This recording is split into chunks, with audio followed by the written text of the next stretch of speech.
ಜಾತಿ ಜ್ವಾಲೆ ನಡುವೆ ಸರ್ಕಾರದಿಂದ ಮಹತ್ವದ ಹೆಜ್ಜೆ. ಎಸ್ಟಿ ಪಟ್ಟಿಗೆ ಕುರುಬ ಸಮುದಾಯ ಸೇರ್ಪಡೆಗೆ ಚಿಂತನೆಯನ್ನ ಮಾಡಲಾಗಿದೆ. ಪರಿಶಿಷ್ಟ ಪಂಗಡಗಳ ಕಲ್ಯಾಣ ಇಲಾಖೆ ಸಭೆ ಕರೆಯಲಾಗಿದೆ. ನಾಳೆ ಎಂಎಸ್ ಬಿಲ್ಡಿಂಗ್ನಲ್ಲಿ ಮಹತ್ವದ ಸಭೆ. ಇಲಾಖೆಯ ಕಾರ್ಯದರ್ಶಿ ಅಧ್ಯಕ್ಷತೆಯಲ್ಲಿ ಸಭೆ ನಡೆಯುತ್ತೆ. ಅಗತ್ಯ ಮಾಹಿತಿ ದಾಖಲೆಯನ್ನ ತರುವಂತೆ ಪತ್ರ ರವಾನೆ ಮಾಡಲಾಗಿದೆ. 4 ಇಲಾಖೆಗಳಿಗೆ ಸೂಚನಾ ಪತ್ರವನ್ನು ರವಾನೆ ಮಾಡಲಾಗಿದೆ. ಜಾತಿ ಜ್ವಾಲೆಯ ನಡುವೆ ಸರ್ಕಾರ ಇದೀಗ ಮತ್ತೊಂದು ಮಹತ್ವದ ಹೆಜ್ಜೆಯನ್ನ ಇರಿಸಿದೆ. ಅದಕ್ಕೆ ಸಂಬಂಧಪಟ್ಟಂತಹ ಪ್ರತಿಯನ್ನ ಕೂಡ ಗಮನಿಸ್ತಾ ಇದ್ದೀರಿ. ಪತ್ರವನ್ನು ರವಾನೆ ಮಾಡಲಾಗಿದೆ. ಎಸ್ಟಿ ಪಟ್ಟಿಗೆ ಕುರುಬ ಸಮುದಾಯವನ್ನ ಸೇರ್ಪಡೆ ಮಾಡುವುದರ ಕುರಿತು ಚಿಂತನೆಯನ್ನ ನಡೆಸಲಾಗಿದೆ.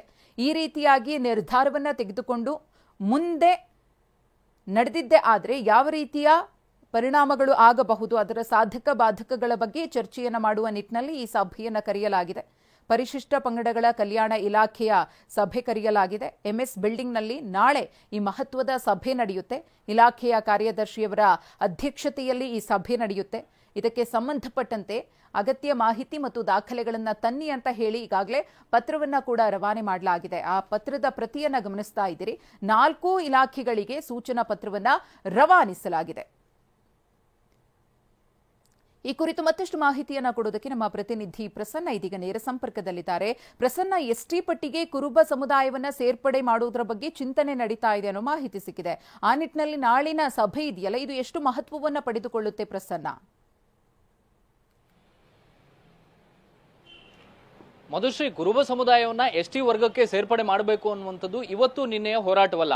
ಕಳೆದ 30-35 ವರ್ಷಗಳಿಂದಲೂ ಕೂಡ ನಿರಂತರವಾಗಿ ಎಸ್ಟಿ ಪಟ್ಟಿಗೆ ಕುರುಬ ಸಮುದಾಯವನ್ನ ಸೇರ್ಪಡೆ ಮಾಡಬೇಕು ಅನ್ನುವಂತಹ ಹೋರಾಟ ಸತತವಾಗಿ ನಡೀತಾಲೇ ಬಂದಿದೆ.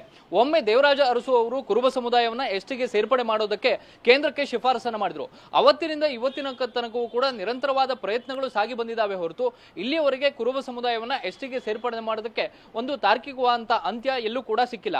ಈಶ್ವರಪ್ಪನವರ ಆದಿಯಾಗಿ ಸಿದ್ದರಾಮಯ್ಯನವರ ತನಕವೂ ಕೂಡ ಈ ಹೋರಾಟದಲ್ಲಿ ಹಲವು ಮಂದಿ ಕುರುಬ ಸಮುದಾಯದ ನಾಯಕರು ಪ್ರಬಲವಾಗಿ ತಮ್ಮ ಶಕ್ತಿಯಾನುಸಾರ ಹೋರಾಟಕ್ಕೆ ಒಂದಷ್ಟು ಕಿಚ್ಚು ಹಚ್ಚುವಂತ ಪ್ರಯತ್ನಗಳನ್ನ ಮಾಡಿದ್ದಾರೆ. ಇದೀಗ ಆ ಒಂದು ಪ್ರಯತ್ನ ಮತ್ತೊಂದು ಹೆಜ್ಜೆ ಮುಂದುವರೆದಂತೆ ಕಾಣ್ತಾ ಇದೆ. ನಾಗೇಂದ್ರ ಅವರು ಪರಿಶಿಷ್ಟ ಪಂಗಡಗಳ ಕಲ್ಯಾಣ ಇಲಾಖೆಯ ಸಚಿವರಾಗಿದ್ರು. ಅವರು ತೆರವಾದ ಬಳಿಕ ಇದೀಗ ಮುಖ್ಯಮಂತ್ರಿಗಳ ಅಧೀನದಲ್ಲಿಯೇ ಈ ಇಲಾಖೆ ಬರುತ್ತೆ. ಇದೀಗ ಈ ಒಂದು ಕಾರಣಕ್ಕೋಸ್ಕರವೇ ಮಹತ್ವದ ಒಂದು ಸಭೆಯನ್ನ ಆಯೋಜನೆಯನ್ನ ಮಾಡಲಾಗಿದೆ. ಒಂದು ಎಸ್ಟಿ ವರ್ಗಕ್ಕೆ ಕುರುಬ ಸಮುದಾಯವನ್ನ ಸೇರ್ಪಡೆ ಮಾಡಿದ್ದೆ ಆದ್ರೆ ಈಗಾಗಲೇ ಕಾಡು ಕುರುಬ ಮತ್ತು ಜೇನು ಕುರುಬ 2 ವರ್ಗಗಳು ಕೂಡ ಎಸ್ಟಿ ಪಟ್ಟಿಯಲ್ಲಿ ಸೇರ್ಪಡೆಯಾಗಿದ್ದಾವೆ. ಕೇಂದ್ರವು ಕೂಡ ಅದನ್ನ ಎಸ್ಟಿ ಅಂತೇಳಿ ಪರಿಗಣನೆಯನ್ನ ಮಾಡಿದೆ. ಆದ್ರೆ ಉಳಿದಂತ ಅದೇ ಸಮುದಾಯದಲ್ಲಿ ಬರುವಂತಹ ಉಳಿದ ವರ್ಗಗಳು, ಕುರುಬ ಸಮುದಾಯದ ಇನ್ನಿತರ ಪಂಗಡಗಳು ಯಾವುದೂ ಕೂಡ ಎಸ್ಟಿ ಪಟ್ಟಿಗೆ ಸೇರ್ಪಡೆಯಾಗಿಲ್ಲ. ಇದೇ ಕಾರಣಕ್ಕೋಸ್ಕರ ಇಲ್ಲಿಂದ ಶಿಫಾರಸನ್ನ ಮಾಡಿ ಕೇಂದ್ರಕ್ಕೆ ಕಳಿಸ್ಕೊಡ್ಬೇಕಾಗುತ್ತೆ. ಕೇಂದ್ರ ಎಸ್ಟಿ ಪಟ್ಟಿಗೆ ಸೇರ್ಪಡೆ ಮಾಡಿದ್ದೆ ಆದ್ರೆ ಅಂತಿಮವಾಗಿ ಕುರುಬ ಸಮುದಾಯ ಪರಿಶಿಷ್ಟ ಪಂಗಡಗಳ ಪಟ್ಟಿಯಲ್ಲಿ ಸೇರ್ಪಡೆಯನ್ನ ಆಗುತ್ತೆ. ಇದಕ್ಕೆ ಸಂಬಂಧಪಟ್ಟ ಹಾಗೆ ಇದೀಗ 16ನೇ ತಾರೀಕು ಅಂದ್ರೆ ನಾಳೆ ಎಂಎಸ್ ಬಿಲ್ಡಿಂಗ್ ನಲ್ಲಿ ಪರಿಶಿಷ್ಟ ಪಂಗಡಗಳ ಕಲ್ಯಾಣ ಇಲಾಖೆಯ ಸಭೆಯನ್ನ ಆಯೋಜನೆ ಮಾಡಲಾಗಿದೆ. ಇಲ್ಲಿ ಎಸ್ಸಿ, ಎಸ್ಸಿಪಿ, ಟಿಎಸ್ಪಿ ಸಮುದಾಯಕ್ಕೆ ಸಂಬಂಧಪಟ್ಟಂತಹ ಅಧಿಕಾರಿಗಳಿಗೂ ಕೂಡ ಸಭೆಗೆ ಬರೋದಕ್ಕೆ ಸೂಚನೆಯನ್ನ ಕೊಡಲಾಗಿದೆ. ಮತ್ತು ಕುಲಶಾಸ್ತ್ರ ಅಧ್ಯಯನವು ಕೂಡ ಈ ಒಂದು ವಿಚಾರಕ್ಕೆ ಸಂಬಂಧಪಟ್ಟ ಹಾಗೆ ಮಹತ್ವದ ಅಂಶ ಆಗುತ್ತೆ. ಇದೇ ಕಾರಣಕ್ಕೋಸ್ಕರ ಕುಲಶಾಸ್ತ್ರೀಯ ಅಧ್ಯಯನಕ್ಕೆ ಸಂಬಂಧಪಟ್ಟಂತಹ ದಾಖಲೆಗಳ ಜೊತೆಗೆ ಬರೋದಕ್ಕೂ ಕೂಡ ಸಂಬಂಧಪಟ್ಟ ಅಧಿಕಾರಿಗಳಿಗೆ ಸೂಚನೆಯನ್ನ ಕೊಡಲಾಗಿದೆ. ಈ ಎಲ್ಲ ಕಾರಣಕ್ಕೋಸ್ಕರ ಇದೀಗ ಈ ಒಂದು ವಿಚಾರ ಅತ್ಯಂತ ಮಹತ್ವವನ್ನು ಪಡೆದುಕೊಂಡಿದೆ. ರಾಜ್ಯದಲ್ಲಿ ಸೆಪ್ಟೆಂಬರ್ 22ನೇ ತಾರೀಕಿನಿಂದ ಜಾತಿ ಜನಗಣತಿ ಪ್ರಕ್ರಿಯೆ ಪ್ರಾರಂಭವಾಗುತ್ತೆ. ಈ ಒಂದು ಸಮೀಕ್ಷೆಯ ಸಂದರ್ಭದಲ್ಲಿ ಈಗ ಇರುವಂತಹ ಕುರುಬ ಸಮುದಾಯ ಕ್ಯಾಟಗರಿ 1ಕ್ಕೆ ಬರ್ತಾ ಇದೆ ಕಾಂತರಾಜು ಅವರ ವರದಿಯ ಪ್ರಕಾರ.